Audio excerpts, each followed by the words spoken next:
What's up, guys? Welcome back.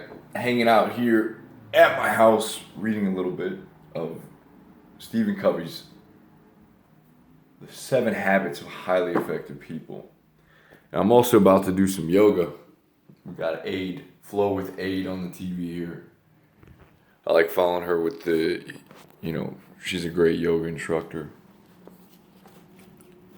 So I'm sitting here today. I wanted to read this part to you guys because this is pretty profound. But one of the things that we do a lot of times is attach ourselves to certain things.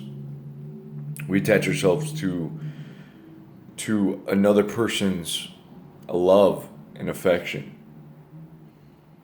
to make us feel good. Our sense of worth comes from them.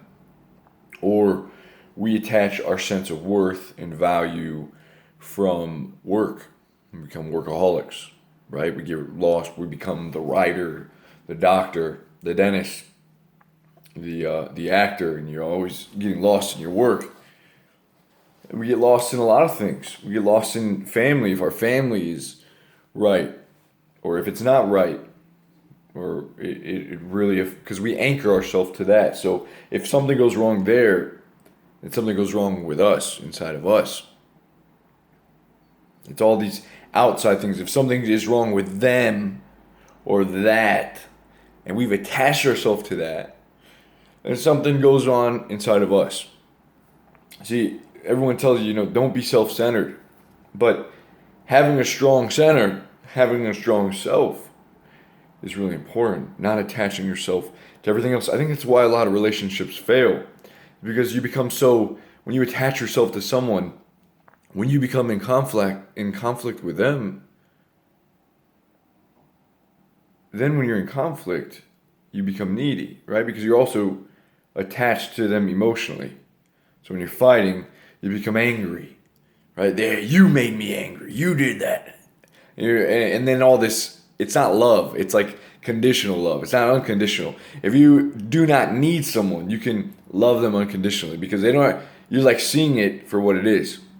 You're not in fear. You're not in anger. You're not anxious, right? So all of our life, really, when we're having trouble, it's like we're lacking that self-centeredness, that feeling of being whole within ourselves. And it is through practice, being alone with yourself, going in meditation, that you realize, this is all I have. Anyways, one of the things I want to share with you is when we get attached to pleasure. A lot of us do get attached to pleasure, and we become this hedonist. We seek a hedonistic lifestyle where we always want something to stimulate us, to provide us with pleasure. But there's a problem with the hedonistic lifestyle because whenever something negative happens, it makes everything else seem bad. Right? If you get so accustomed to pleasure, it makes you soft. And then when something happens, a hurricane comes, your electric goes out, life seems like shit. You can't turn on that TV anymore. Right? You can't go on the web anymore. And it's through this that we waste a lot of our life. Too many vacations that last too long. Too many movies. Too much TV. Too much video game playing. Too much undisciplined leisure time in which a person continually takes the course of least resistance gradually wastes a life. It ensures that a person's capacities stay dormant, that talents remain undeveloped, that the mind and the spirit become lethargic, and that the heart is unfulfilled. Where is the security, the guidance, the wisdom, and the power? At the low end of the continuum, in the pleasure of a fleeting moment.